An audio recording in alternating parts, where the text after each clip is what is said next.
Today, Battlefield 2042 was unfortunately delayed. Hey! What are you doing? Oh shit, wrong script. Today, we learned more things about Halo MCC, so let's get into the video. Today, 343 dropped the big September development update for Halo MCC, and there is a lot of juicy information in here, so we're just going to go through it all and talk about it.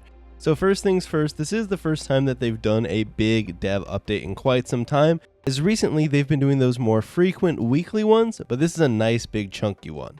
So the first thing that we have to talk about is that with the end of the year rapidly approaching, as we are already into September, Season 8 is going to be the last season for MCC this year. But not only is it going to be the last season this year, it's also just the last season that we are going to be getting for Halo MCC. Obviously, a while back, 343 said they were going to do 10 seasons of MCC content and then reevaluate. However, there has been a change of plans and Season 8 will now be the last season. This doesn't mean that they are done working on MCC though, just to be clear. However, with Halo Infinite coming out, they felt it made more sense to transition to smaller MCC updates that just come out whenever they're ready, as opposed to these larger seasons that they had been doing.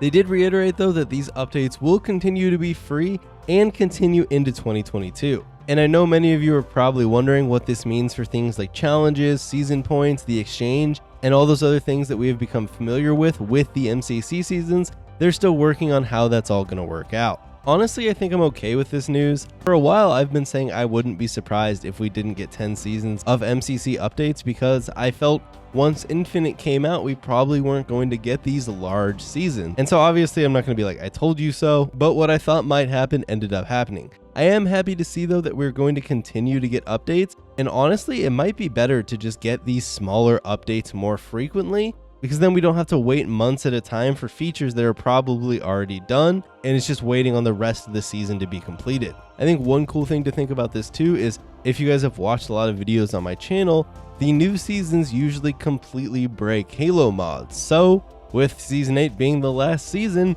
this might actually really open up the doors for modders to spend a ton of time making their mods, because most likely the new features that are going to be added won't break their mods, or maybe won't break them as badly. That's all just speculation though, we will have to see, as new features definitely could still break mods. However, on that topic, they also talked about the future of MCC modding in this dev update. And so Halo 2 and Halo 3 are actually going to be coming next, which surprises me because I definitely thought 3 and Reach were going to be the next ones up. So this is cool to see here that Halo 2 Classic is actually getting some content here and getting some love. Obviously, unfortunately, it isn't skins or anything like that, like some of the other games have gotten, but it is cool to see that the community might be able to use those mod tools to start creating cool things for Halo 2. If you've ever played or heard about Project Cartographer, the modders over there have done some really cool things with Halo 2 Vista, so we could see some of those things possibly make their way into MCC with the Halo 2 mod tools. One thing to note though is, going forward you are going to have to own the games on Steam to get the mod tools, as opposed to CE where anyone could just download them. The Microsoft Store version of the Master Chief Collection will still support mods, and they said that they're going to update the community on bringing the mod tools to the Xbox Game Pass for PC in the future. Toward the end of the section, they also had a really cool shout out for the VKMT modding community showcase that came out earlier this month. If you guys haven't seen that, go watch it, because it's a bunch of cool mods that are coming out or have already come out from various different members in the community. So if you're looking for some cool mods to get excited for or to play, the VKMT modding showcase is a fantastic place to start.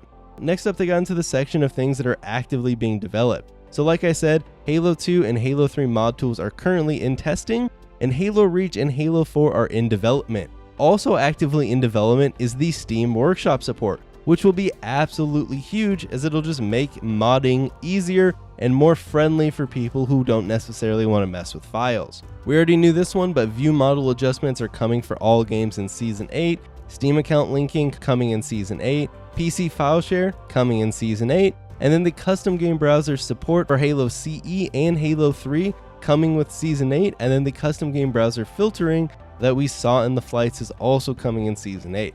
They don't mention anything here about the other games being added to the custom game browser, but I imagine eventually we will still get those. Obviously, they still have the new season content like the mythic armors and skins that are going to be coming out in Season 8, and then they're still testing those additional accessibility support options like colorblind and expanded subtitles. They're also actively working on quality of life and legacy fixes. So basically they are actively working through legacy fixes across all of the MCC titles, and here are a few that we can expect for this upcoming season in Season 8. We have the Halo 4 Reclaimer lighting adjustments, improved stat tracking for Halo Reach Firefight, Halo 2 Classic lighting and cinematic fixes, Halo 2 Friendly Zealot AI improvements, improved Halo 2 Skull pickup queues, Halo 2 Classic texture and bump map fixes that bring them closer to alignment with the original Xbox, and then they found the missing sun in Halo 2 Classic.